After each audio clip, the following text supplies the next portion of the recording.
Hello guys, now in this video we will discuss the topic that is our amniotic fluid. Okay, and previous video में हमने like placenta पढ़ लिया, development पढ़ ली.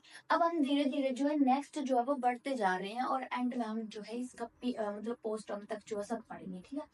First है are amniotic fluid. जो amniotic fluid है वो बनता कहाँ से है, मीन्स की वो तो हम बताएंगे बनता कहाँ से, बट ये जो एमनियोटिक फ्लूइड है वो प्रेजेंट कहाँ पर होता है, इन एमनियोटिक कैविटी. अगर आपको पूछ लिया जाए कि जो एमनियोटिक फ्लूइड है वो कहाँ पर प्रेजेंट होता है, आर एमनियोटिक कैविटी में. और एमनियोटिक कैविटी कौन बनाता है, हमारा एक्टोडर्म में, जो मैंने प्रीवियस वीडियो में बहुत अच्छे से एक्सप्लेन करा है कि एक्टोडर्म क्या है, कौन से टाइम पे बनती है, कौन से सेल्स बनाते हैं, वो क्या क्या जो है वो फॉर्म करती है. तो उसमें हमारा वो क्या फॉर्म करती थी, एक हमारा एमनियोटिक कैविटी. एमनियोटिक कैविटी के बीच में ही क्या प्रेजेंट है, हमारा एमनियोटिक फ्लूइड. अब ये जो एमनियोटिक, अगर हमारी बॉडी में कोई चीज प्रेजेंट है तो उसका कुछ फंक्शन होगा ना.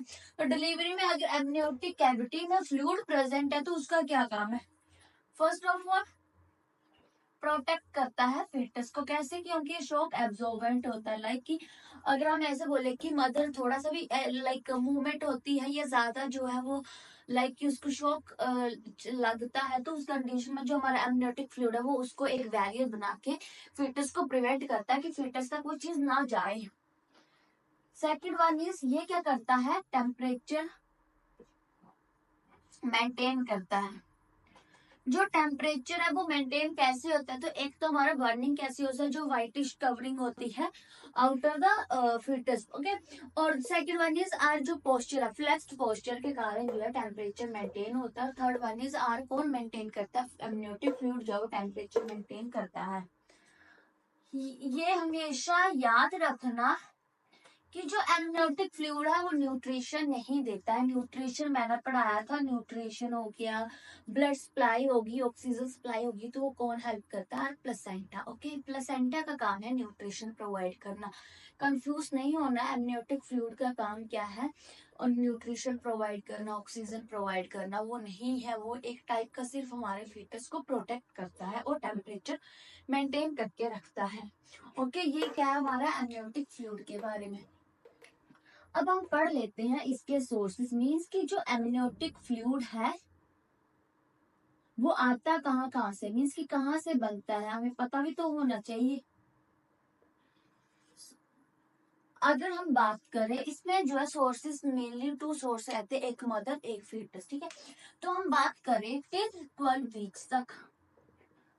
वीक्स तक जो एमनियोटिक फ्लूइड है वो कहाँ से आता है, आर मैटरनल सर्कुलेशन. कौन देता है एमनियोटिक फ्लूइड, तो जो हमारी मदर की सर्कुलेशन है, ब्लड सर्कुलेशन है, वहां से क्या होगा, हमारा एमनियोटिक फ्लूइड जो बनेगा. ओके, 12 वीक्स तक. ठीक है. देन ये था हमारा first half. Then second half में क्या होता है, 12 to 20 वीक्स तक कौन देता है, हमारा फीटस. एंड आफ्टर 20 वीक्स के बाद भी कौन देता है, हमारा फीटस. ठीक है. अगर आपको पूछे क्या है, कौन सा टर्म चल रहा है, हमारा 14 टर्म्स चल रहा है, इस कंडीशन में हमारा एमनियोटिक फ्लूइड कहाँ से आ रहा होगा. तो मैंने क्या बताया, 12 to 20 तक कौन देता है, फीटस. और 20 के बाद भी फीटस देता है. मदर का सिर्फ कब तक आता है, हमारे 12 वीक्स तक. उसके बाद सारा काम किसका, फीटस का. बट अब इसमें आपको ऐसे पूछा है कि जो हमारा 12 to 20 वीक्स है, तो उसमें जो फीटस है उसमें किससे आता है एमनियोटिक फ्लूइड, तो हम बोल सकते हैं ब्लड सर्कुलेशन से.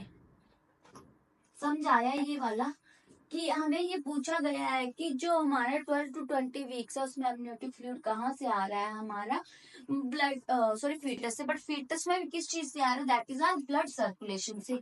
और जो हमारा मोर देन 20 वीक्स है इसमें भी कहाँ से आ रहा है, मैंने अभी बताया जो हमारा एमनियोटिक फ्लूइड है वो फीटस से. बट फीटस में कहाँ से, हमारा किडनी से, हम बोल सकते हैं यूरिन से. ठीक है. क्या होगा 20 वीक्स के बाद जो कंपोजिशन है एमनियोटिक फ्लूइड की वो कौन बनाता है, फीटस का यूरिन. ओके. फीटस उसी को ही बाहर निकालेगा और उसी को ही स्वेलो करेगा और उसके अकॉर्डिंग ही क्या होगा, एक हमारा एमनियोटिक फ्लूइड रहेगा और वही हेल्प करेगा टेम्परेचर मेंटेन करने में, फीटस को प्रोटेक्ट करने में, और फीटस को मूवमेंट में हेल्प करता है. ठीक है. समझ आ गया? आपको डायरेक्ट क्वेश्चन ऐसे पूछ सकते हैं कि मोर देन 20 वीक्स का कैस्ट्रेशन का एमनियोटिक फ्लूइड कहाँ से आता है, तो हमारे फीटस के किससे आता है, यूरिन से आता है। और अगर 12 to 20 तो फीटस के ब्लड से आता है। टिल 12 तक कहाँ से आता है, मदर से आता था। ये हमारा क्या आ गया, sources.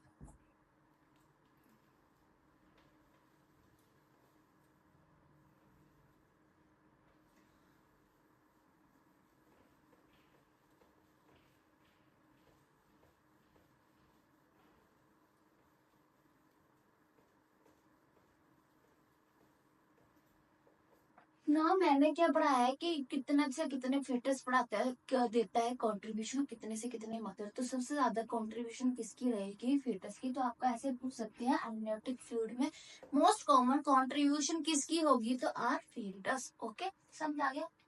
Then second one is हम कुछ कैरेक्टरिस्टिक्स जो है वो एमनियोटिक फ्लूइड के पढ़ते हैं।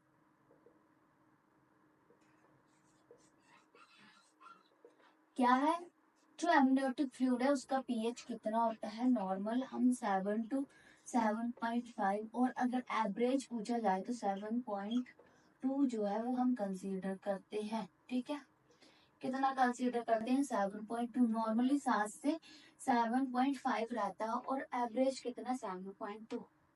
देन आर ऑस्मोलैरिटी, नॉर्मली जो इसकी ऑस्मोलैरिटी है वो कितनी होती है, 250 milli osmole per litre. Then इसकी ग्रेविटी कितनी होती है हमारे, दैट इज 1.080 to 1.010। ठीक है, देन आर रिप्लेसमेंट, कि हमारा रिप्लेसमेंट एमनियोटिक फ्लूइड की कब होती है। तो जो हमारा एमनियोटिक फ्लूइड है वो 3 to 4 टाइम्स जो है वो एक्सचेंज होता है पर डे में। मीन्स की पर 24 आवर्स में जो एमनियोटिक फ्लूइड है वो 3 to 4 टाइम्स जो वो एक्सचेंज होता है। ओके, नॉर्मली ये आपको सबसे इम्पोर्टेंट इसमें जो है दैट इज आर ऑस्मोलैरिटी। इसमें से क्वेश्चन आया था मतलब प्रीवियस नोट सेट में भी, और अभी भी जो है ये आ सकता है कि हमारा नॉर्मली एमनियोटिक फ्लूइड का ऑस्मोलैरिटी कितनी थी, that is are 250 milli osmole per litre. Okay, और अगर रिप्लेसमेंट भी पूछ सकते हैं तो रिप्लेसमेंट कब होती है, 3 to 4 टाइम्स पर डे में जो इसकी रिप्लेसमेंट रहती है। देन इसमें जो है एक और इम्पोर्टेंट जो एमनियोटिक फ्लूइड में आता है दैट इज आर अमाउंट के बारे में।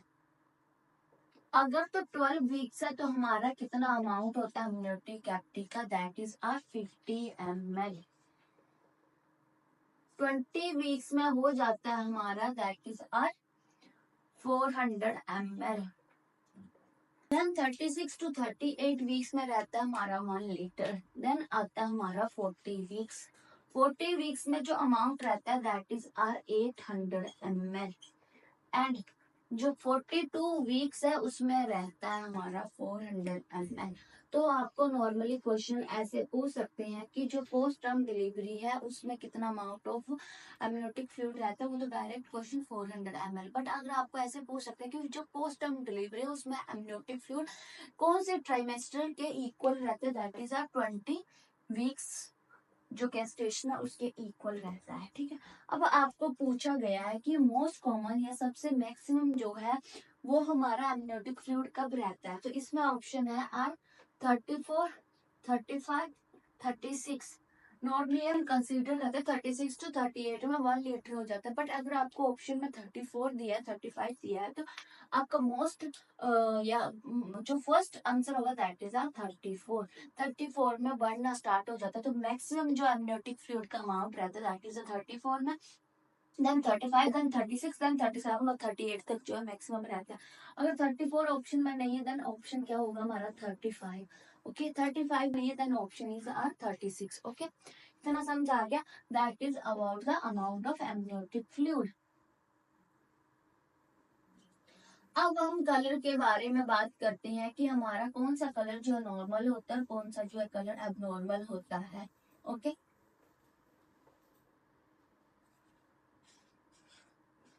Colour, colour of amniotic fluid, normally जो एमनियोटिक फ्लूइड है वो कैसा होता है हमारा, कलरलेस। नॉर्मली कैसा रहता है, कलरलेस। और एट टर्म पर कैसा हो जाता है हमारा, हम बोल सकते हैं that is are straw colour. Straw colour का हो जाता है, ठीक है, उसको हम क्या बोलते हैं, एमनियोटिक फ्लूइड।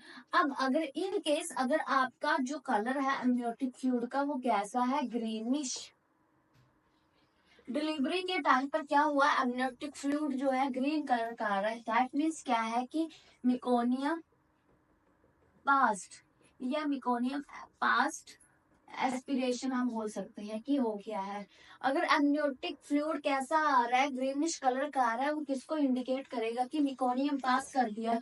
और ये जो मिकोनियम वो मेनली किस कंडीशन में करा जाता है, that is the respiratory distress syndrome में जो है मिकोनियम जो है वो पास कर जाता है। मैंने अभी बताया था क्या होता है कि कोट एंटेलमेंट होगी है या प्लेसेंटा अब्रप्शन हुआ है, तो उस कंडीशन में फीटस को प्रॉपर ब्लड या प्रॉपर ऑक्सीजन सप्लाई नहीं होगी, जिसमें जो फीटस वो किस में जाएगा, रेस्पिरेटरी डिस्ट्रेस में जाएगा, जिसके कारण वो क्या कर देगा, मेकोनियम पास कर देगा। और there is a chance of meconium aspiration जो फर्दर लीड करेगा फीटल डेथ को, ठीक है। ये था हमारा ग्रीनिश कलर का। इन केस अगर कलर कैसा है, that is a tobacco colour, या हम बोल सकते हैं डार्क रेड कलर का है। अगर डार्क रेड कलर आ रहा है इसका मतलब क्या है, इंट्रा यूट्राइन जो है फीटल डेथ हो गई है। ये किस कंडीशन में देखने को मिलता है, अब्रप्शिया प्लेसेंटा में। अब्रप्शिया प्लेसेंटा में भी किस कंडीशन में, that is a concealed type में। जो कंसील्ड टाइप है उसमें हमारा क्या देखने को मिलता है, that is a dark red colour क्या है, एमनियोटिक फ्लूइड, वो किसको इंडिकेट कर रहा है, that is a intrauterine fetal death को इंडिकेट कर रहा है, ओके। देन अगर हमारा कैसा आ रहा है, ऑरेंज कलर आ रहा है, ऑरेंज कलर क्या हम बोल सकते हैं, ग्रीनिश येलो कलर आ रहा है, दैट मीन्स क्या है हमारा, क्या हो गया है, post term delivery, post term delivery. और पोस्ट टर्म डिलीवरी में कितना ml ऑफ एमनियोटिक फ्लूइड रह जाता है, दैट इज आर 200, या हम बोल सकते हैं 400 तक जो है वो रहता है, ठीक है। अगर क्या है हमारा कलर, अगर तो क्या है आर एच पॉजिटिव मदर है, अगर आर एच इनकम्पैटिबिलिटी है तो उस कंडीशन में कलर कैसा देखने को मिलेगा, अगर आर एच पॉजिटिव मदर है देन उस कंडीशन में हमारा जो एमनियोटिक फ्लूइड है that is a golden colour. अगर आपको पूछा है कि नॉर्मली वेजाइनल डिलीवरी हो रही थी और जो एमनियोटिक फ्लूइड आया वो कौन से कलर का है, that is a golden colour, तो वो कौन सी कंडीशन होगी हमारी, that is a R H incompatibility. और अगर आपको पूछा है कि अगर हमारा ग्रीनिश आ रहा है मीन्स की मिकोनिया पास, ये जो मिकोनिया पास है मैंने बोला ये क्या कोज करता है, दैट इज द आरडीएस। ये किस कंडीशन में देखने को मिलता है, या तो हमारा कोड कंप्रेशन हो गया है या फिर हमारा अब्रप्शन प्लेसेंटा है। उस कंडीशन में क्या होता है, हमारा मिकोनियम पासिस के चांसेस रहते हैं और वो लीड करता है आरडीएस को। ये था हमारा कलर के बारे में, ठीक है। अब हमने नॉर्मल अमाउंट पढ़ लिया कि इतना होगा तो ये है, इस ट्राइमेस्टर में इतना होगा। अब हम स्टडी करेंगे नॉर्मल कलर, सॉरी अब नॉर्मल अमाउंट के बारे में कि अगर कम है तो उसको क्या बोलेंगे, ज्यादा है तो उसको क्या बोलेंगे, और उसकी क्या क्या एबनॉर्मलिटी जो है वो रहती है, ठीक है। सबसे पहले हमारा अमाउंट, नॉर्मली अमाउंट कितना था ट्राइमेस्टर के अकॉर्डिंग वो हमने पढ़ लिया। नॉर्मली अगर अमाउंट हमारा 200 से कम है या 2000 ml से ज्यादा है तो उस कंडीशन को हम क्या बोलेंगे, अगर 200 से कम है तो उसको हम बोलेंगे ओलिगो हाइड्रोएमनियोज और अगर 2000 से ज्यादा है तो उसको हम बोलते हैं पॉलीहाइड्रोएमनियोज। ये हम चेक कर सकते हैं एक हमारा एमनियोटिक फ्लूइड इंडेक्स से भी, एमनियोटिक फ्लूइड इंडेक्स AFI, इससे भी हम क्या कर सकते हैं, चेक कर सकते हैं कि हमारा एमनियोटिक फ्लूइड क्या है, ओलिगो में है या पोली में है। इसका जो नॉर्मल क्राइटेरिया रहता है दैट इज आर 5 to 25। अगर जो है वो क्या है लेस देन 5 है तो क्या बोलेंगे हम ओलिगो, और अगर मोर देन 25 है तो उसको हम क्या बोलेंगे, दैट इज आर पोली। ये था हमारा AFI के अकॉर्डिंग। अगर हमें पूछा है सिंगल पॉकेट का, सिंगल पॉकेट में कितना ml जो है वो फ्लूइड पोली को इंडिकेट करता है, कितना जो है वो हमारा हम बोल सकते हैं पोली को या ओलिगो को करते हैं। जो सिंगल पॉकेट है उसमें नॉर्मल जो रहता है दैट इज 2 to 8 जो है वो रहता है। अगर लेस देन 2 है तो ओलिगो, मोर देन 8 है तो हमारा पोली। ये सारा क्राइटेरिया याद करना है आपको। नॉर्मली क्राइटेरिया कोई पूछ सकते हैं, सिंगल पॉकेट वाला या एमनियोटिक फ्लूइड इंडेक्स वाला या फिर नॉर्मल अमाउंट वाला, किसको हम पोली और हाइड्रो ओलिगो बोलेंगे। मान लो ये हमारे 4 डायामीटर्स है, ठीक है, डिवाइड कर दी। इसमें हमारा ये जो है वो हमारी पॉकेट रहती है, तो हम क्या करेंगे, जो सबसे बड़ी पॉकेट है ये हम किससे डायग्नोज करते हैं, दैट इज आर अल्ट्रासाउंड से। जो सबसे बड़ी लार्ज पॉकेट है उसका हम इंडेक्स चेक करते हैं, उसे हम क्या बोलते हैं, सिंगल पॉकेट। ओके, समझा गया। इसमें हम ml और फ्लूइड चेक करेंगे लार्ज पॉकेट में, और फिर उससे हमें पता चलेगा कि जो पेशेंट है या जो मदर है वो ओलिगो में है या फिर पोली में है, ठीक है।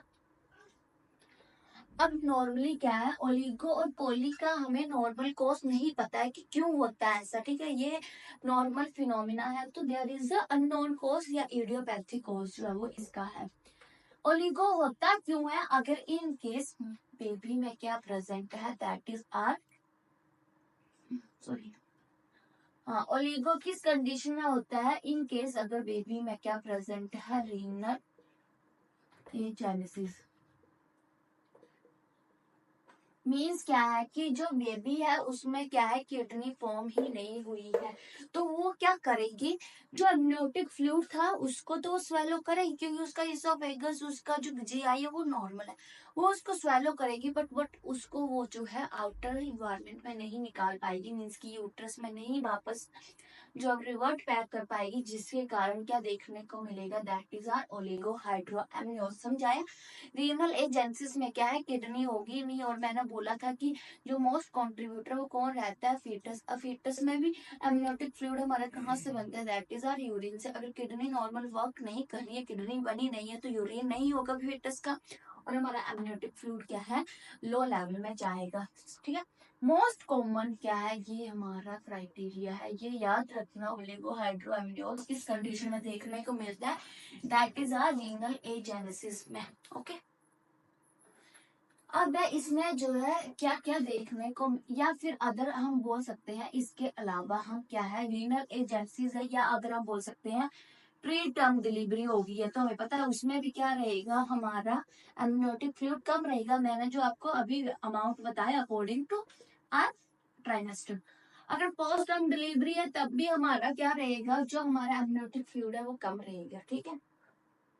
देन इसमें क्या होगा कि क्या क्या जो वो इफेक्ट आएंगे बच्चे में, तो फर्स्ट ऑफ ऑल उसमें लिम्ब डिफेक्ट देखने को मिलेगा, limb defect. Second one is lung या पल्मोनरी हाइपोप्लेसिया।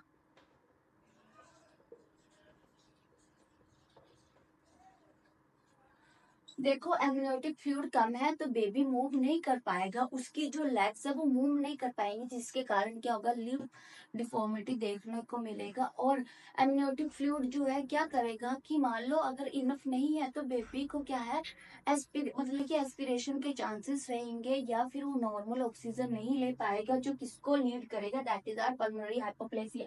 आपको डायरेक्ट क्वेश्चन ऐसे आएगा कि ओलिगो हाइड्रोएमनियोस में क्या देखने को मिलता है, तो उसमें लिम्ब डिफेक्ट, पल्मोनरी हाइपोप्लेसिया और रीनल एजेंसिस, ये 3 चीजें बहुत इंपॉर्टेंट है। ओके, देन इसमें एक और चीज क्या देखने को मिलती है, अगर मानो ओलिगो हाइड्रोएमनियोस है, मींस क्या है, फ्लूइड कम है। जब फ्लूइड कम है तो जो कोड है वो क्या हो जाएगी, कंप्रेस। क्या हो जाएगी, कोड कंप्रेस, मीन्स की कोड कंप्रेशन जो है वो फीटस में देखने को मिलेगा। और जब कोड कंप्रेशन होगी तो फीटस में क्या रहेगा, मेकोनियम एस्पिरेशन।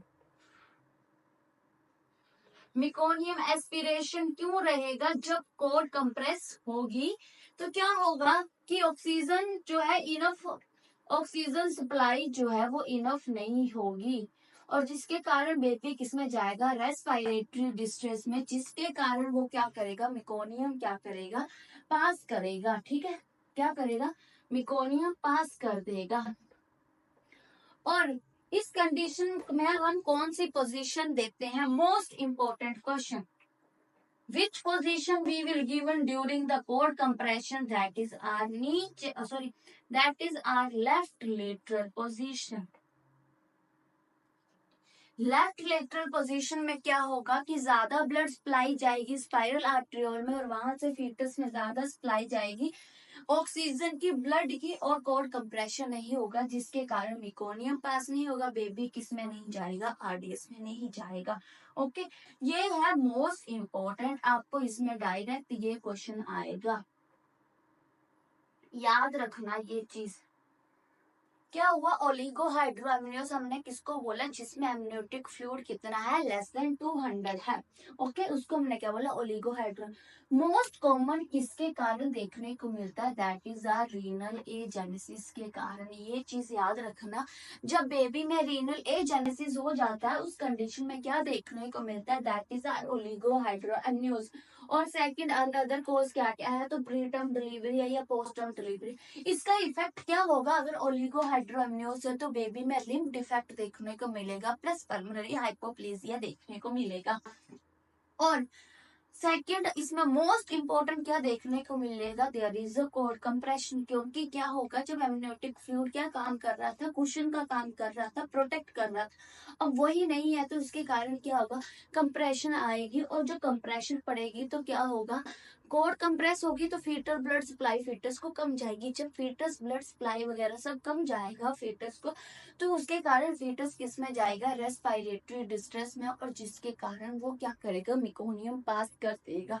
तो उस कंडीशन में हम कौन सी पोजीशन प्रोवाइड करेंगे, that is left lateral position. बहुत इंपॉर्टेंट क्वेश्चन है, आपको डायरेक्ट क्वेश्चन आएगा, ओलिगोहाइड्रोएमनियोस में कौन सी पोजीशन दी जाती है, that is are left lateral position. Cord compression में कौन सी पोजीशन दी जाती है, that is are left lateral position. Cord compression देखने को किसमें मिलता है, पोली या ओलिगो, तो देयर इज ओलिगो। ओलिगो में मेन कॉज क्या है, there is are renal agenesis. Okay, then are polyhydramnios. जो पॉलीहाइड्रोएमनियोस है, मैंने क्या बोला कि इसका जो फ्लूइड है देयर इज अ 2000 ml जो है उससे ज्यादा होगा, उसको हम क्या बोलेंगे, पॉलीहाइड्रोएमनियोस। इसमें मोस्ट जो क्राइटेरिया ये हम बोल सकते हैं कि किसके कारण ये देखने को मिलता है, that is are oesophageal atresia. Oesophageal atresia में क्या होगा कि जो ईसोफेगस है वो नॉर्मली, जैसे नॉर्मल प्रोसीजर क्या था कि फीटस उस चीज को मतलब लाइक जो एमनियोटिक फ्लूइड है उसको अंदर लेगा और उसको यूरिन के रूप में बाहर निकाल देगा, वही सर्कुलेशन होता रहेगा, उसको एमनियोटिक फ्लूइड बोल दिया। अब क्या हुआ कि अगर मान लो बेबी निकाले जा रहा है यूरिन और वो स्वेलो नहीं कर पा रहे क्योंकि उसको ईसोफेगस में प्रॉब्लम आ गई है, तो किसको लीड करेगा, हमारे पॉलीहाइड्रोएमनियोस को। ठीक है, ये मेन है हमारा। पॉलीहाइड्रोएमनियोस किस कंडीशन में देखने को मिलता है, that is are oesophageal atresia. और अगर अदर कॉजेस की बात करें तो हम बोल सकते हैं डायबिटिक है, डायबिटिक मदर में, या फिर हमारा ट्विन प्रेगनेंसी है, उस कंडीशन में भी क्या होता है, हमारा पॉलीहाइड्रोएमनियोस देखने को मिलता है। आपको मेन जो है, जो मेन कॉज है वो याद रखना, इसोफेजियल अट्रेसिया और रीनल एजेनेसिस। ओके, इसमें क्या इफेक्ट रहेगा, पॉलीहाइड्रोएमनियोस में क्या है कि बहुत ज्यादा स्पेस है, नॉर्मल से ज्यादा स्पेस है। अब नॉर्मल से ज्यादा स्पेस है तो मोर मूवमेंट रहेगी, बेबी मूवमेंट भी ज्यादा करेगा, जो किसको लीड करेगा, दैट इज आर अनस्टेबल लाई को। और अनस्टेबल लाई रहेगी तो उसके कारण क्या रहेगा, हमारा कोर प्रोलैप्स के चांसेस रहेंगे। ओके, किसके चांसेस देखने को मिलेंगे, अगर अनस्टेबल लाई है, there is a cord prolapse. Cord prolapse रहेगी तो उसमें हम कौन सी पोजीशन जो है वो प्रोवाइड करेंगे, that is are knee chest position. Knee chest position most important question जो आपको नॉर्सेट में आ सकता है बहुत इजीली। डायरेक्ट इसमें आपको बस इतना याद रखना है, पॉलीहाइड्रोएमनियोज कब बोलेंगे, जब अमाउंट 2000 ml से ज्यादा है, या AFI 25 से ज्यादा है, या सिंगल पॉकेट 8 से ज्यादा है, ठीक है। और नॉर्मली किस कंडीशन में देखने को मिलता है, that is are oesophageal atresia, means की फीटस स्वेलो नहीं कर पा रहा है, सिर्फ किडनी से यूरिन निकाले जा रहा है, तो अमाउंट क्या हो जाएगा, इंक्रीज हो जाएगा। या फिर डायबिटिक मदर है, या फिर ट्विन प्रेगनेंसी, इसमें क्या रहेगा, नॉर्मली स्पेस जितना चाहिए उसमें भी आराम से मूव करेगा, बट इसमें क्या हो गया कि जो सरफेस है वो नॉर्मल से ज्यादा दे दिया, तो बेबी क्या करेगा, मूवमेंट बहुत ज्यादा करेगा, और डिलीवरी तक भी उसकी लाइफ जो है स्टेबल नहीं होगी, और अनस्टेबल लाइफ के कारण क्या रहेगा, कोर्ड प्रोलैप्स। और ये जो कोर्ड प्रोलैप्स है, उस कंडीशन में हम कौन सी पोजीशन लेंगे, that is are knee chest position. Okay, समझा गया। अगर कोर्ड कंप्रेशन है तो कौन सी पोजीशन देंगे, लेफ्ट लेटरल पोजीशन, और अगर कोर्ड प्रोलैप्स है तो कौन सी देंगे, that is are knee chest position. Okay, knee chest position में क्या होता है कि जो मदर है, ये जो हमारी एल्बो है वो कहाँ पर होती है, और नीज कहाँ पर होते हैं, हमारे सरफेस पे होते हैं, ठीक है, उस कंडीशन में। और जो लोअर पार्ट है वो अप रहेगा, और जो हमारा माउथ है या जो हमारा हेड पार्ट है वो कैसा रहेगा, डाउन रहेगा, उसको हम बोलते हैं नी चेस्ट पोजीशन, ठीक है। आपको डायरेक्ट क्वेश्चन ऐसा आएगा कि पॉलीहाइड्रोएमनियोज है तो उस कंडीशन में हम कौन सी पोजीशन देते हैं, नी चेस्ट पोजीशन। या पॉलीहाइड्रोएमनियोज है तो क्या देखने को मिलेगा, देयर इज अनस्टेबल लाई, या फिर हम बोल सकते हैं कोर्ड प्रोलैप्स जो है देखने को मिलेगा। अब हम बात करते हैं कि इसका मैनेजमेंट क्या करेंगे हम।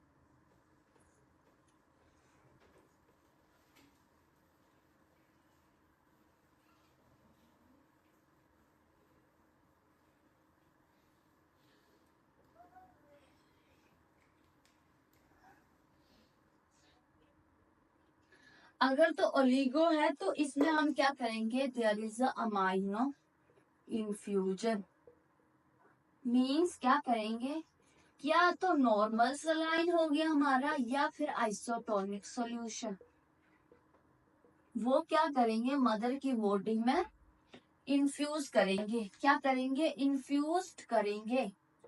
और पर आर में हम कितना इन्फ्यूजन करते हैं, देयर इज 500 ml पर आर में करेंगे। और ये मैक्सिमम कब करेंगे, दैट इज आर, हम क्या बोलेंगे, मैक्सिमम कितना करते हैं, 1000 टू सॉरी 1500 टू 2000 जो है वो ml हम मैक्सिमम जो अमाइनो इन्फ्यूजन करते हैं। और ये जो अमाइनो इन्फ्यूजन है, या जो ये सॉल्यूशंस है वो कैसे होने चाहिए, वो मीन्स कि 37 डिग्री सेल्सियस पे इनका टेम्परेचर रहना चाहिए, क्योंकि अगर आपने बहुत ही ज्यादा स्ट्रॉन्ग दे दिए, मीन्स कि बहुत ही ज्यादा हॉट या बहुत ही ज्यादा कोल्ड दिए, तो उससे कंप्रेशन जो है वो स्टार्ट हो सकती है, ठीक है। तो हम कैसे अमाइनो इन्फ्यूजन करेंगे, दैट इज वार्म, जिसका टेम्परेचर 37 डिग्री सेल्सियस होना चाहिए। अमाइनो इन्फ्यूजन कुछ नहीं है, जो हमारा नॉर्मल सलाइन है या जो भी आइसोटोनिक सॉल्यूशन है उनको हम इन्फ्यूज करेंगे मदर में। पर आगे कितना करना है, 500 ml, और मैक्सिमम हम 2000 तक जो है वो कर सकते हैं, ठीक है। आपको ये आएगा कि जो हमारा अमाइनो इन्फ्यूजन है वो हम कौन से वीक्स में करते हैं, that is are last trimester, हम बोल सकते हैं 37 वीक्स जो ही करेंगे। जो पॉली है उसमें हम क्या करते हैं, that is are amniocentesis. Amniocentesis में क्या करेंगे कि जो एमनियोटिक फ्लूइड है उसको रिमूव करेंगे, रिमूवल ऑफ एमनियोटिक फ्लूइड। और ये भी सेम कितना हम पर आरली रिमूव करेंगे, देयर इज 500 ml पर आर, और मैक्सिमम कितना करेंगे, 1500 टू 2000 ml जो है वो हम जो है मैक्सिमम जो है वो करेंगे। मैक्स कितना कर सकते हैं रिमूवल, तो 1500 से लेके 2000 जो है वो हम रिमूव कर सकते हैं। और ये भी सेम करेंगे कब, देयर इज 37 वीक्स में जो हम इसको करते हैं। ये रहा हमारा मैनेजमेंट। अगर आपको पूछा ओलिगो में हम क्या मैनेजमेंट करेंगे, देयर इज अमाइनो इन्फ्यूजन, और पॉली में क्या करेंगे, अमाइनो सिंथेसिस। तो एक तो हमारा अमाइनो सिंथेसिस नॉर्मली कब होता है, जो हम मतलब लाइक कि अगर सेक्स डिटर्मिनेशन वगैरह करनी है तो वो हम करते हैं 12 टू 16 वीक्स में। बट अगर हमें पॉलीहाइड्रोएमनियोज में करना है। आपको क्वेश्चन डायरेक्ट ऐसा आएगा कि हम अमाइनो सिंथेसिस लास्ट ट्राइमेस्टर में कर रहे हैं, तो वो क्यों कर रही हैं, ठीक है, क्या उसका रीजन है। तो आपको ऑप्शन में आया होगा सेक्स डिटर्मिनेशन के लिए, या फिर हम पॉलीहाइड्रोएमनियोज के लिए, या अनदर और ऑप्शन आएंगे। तो राइट आंसर क्या रहेगा हमारा, पॉलीहाइड्रोएमनियोज के लिए, जो वो हम इसको कर रहे हैं। अब इसमें नर्सिंग मैनेजमेंट का क्या रोल रहेगा, मीन्स की नर्सिंग रोल क्या रहेगा। सबसे पहले तो हमने प्रोसीजर के बारे में मदर को बताना है, एक्सप्लेन प्रोसीजर। सेकंड, हम कॉम्प्लिकेशन के बारे में मदर को बताएंगे, कॉम्प्लिकेशन के बारे में। कॉम्प्लिकेशन क्या क्या हो सकती है, तो हम लास्ट ट्राइमेस्टर में कर रहे हैं तो ब्लीडिंग हो सकती है, प्रीटर्म डिलीवरी हो सकती है, या फिर हमारा कंप्रेशन जो है वो क्या हो सकती है, स्टार्ट हो सकती है। तो ये सब कुछ जो है वो हम मदर को एक्सप्लेन करेंगे, ठीक है। ये प्रोसीजर करने से पहले समझ आ गया। अमनियोटिक फ्लूइड में हमने क्या पढ़ा कि नॉर्मली ट्राइमेस्टर के अकॉर्डिंग नॉर्मल लेवल कितना होता है, और सबसे ज्यादा कब होता है, सबसे कम कब होता है, इसका मेन फंक्शन क्या है, और ये क्या नहीं देता, न्यूट्रिशन कभी नहीं देता। ये हमेशा याद रखना, ये इसका सिर्फ एक प्रोटेक्टिव फंक्शन है, ठीक है। अब नेक्स्ट है कि हमें ये याद रखना है कि मोस्ट कॉमन जो कंट्रीब्यूटर है वो कौन है, या सोर्सेस क्या क्या है एमनियोटिक फ्लूइड के।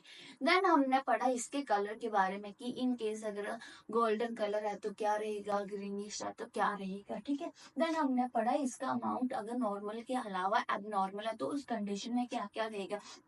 इसमें जो एमनियोटिक फ्लूइड है, मोस्ट इंपॉर्टेंट क्वेश्चन एक तो इसमें ऑस्मोलैरिटी आता है, सेकंड वन इज इसमें कलर के बारे में आता है, थर्ड वन इज इसके अमाउंट में, मीन्स की जो ओलिगो और हाइड्रो है उसमें पोली में आएगा। अगर पोली है तो कौन सी पोजीशन देगी, उसमें कौन सी कंडीशन में पोली देखने को मिलता है, तो अगर इसोफेजियल अट्रेसिया। और ओलिगो किसमें देखने को मिलता है, अगर रीनल एजेनेसिस उस कंडीशन में हम कौन सी पोजीशन देते हैं, और उसमें क्या देखने को मिलता है, तो that is a code compression में पोजीशन कौन सी देंगे, लेफ्ट लेटरल जो है वो हमारा देखने को मतलब लेफ्ट लेटरल पोजीशन जो है वो हम देंगे, ठीक है। ये था हमारा all about the amniotic fluid. Okay, thank you.